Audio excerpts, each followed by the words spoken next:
Bupati dan juga Wakil Bupati Kabupaten Nagan Raya baru saja dilantik. Warga berharap dengan bergantinya kepemimpinan di kabupaten itu dapat membawa perubahan serta harapan baru bagi masyarakat Nagan sehingga kabupaten ini semakin maju ke depannya. Warga masyarakat di Kabupaten Nagan Raya berharap adanya perubahan setelah dilantiknya kepala pemerintahan baru di kabupaten tersebut. Warga berharap adanya pembenahan di berbagai bidang seperti pembangunan, pelayanan umum, pelayanan kesehatan, serta pelayanan di bidang lainnya.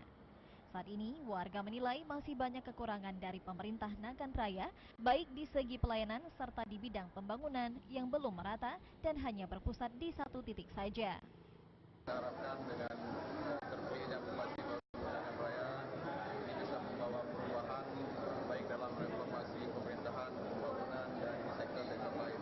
Itu menjadi harapan kita dan harapan masyarakat Nagan Raya. Sudah sekian kali berjuang untuk merubah perubahan. Ini menjadi pemimpin yang merakyat dan tidak delegasi dalam mengangkat pejabat di daerah, ini profesional.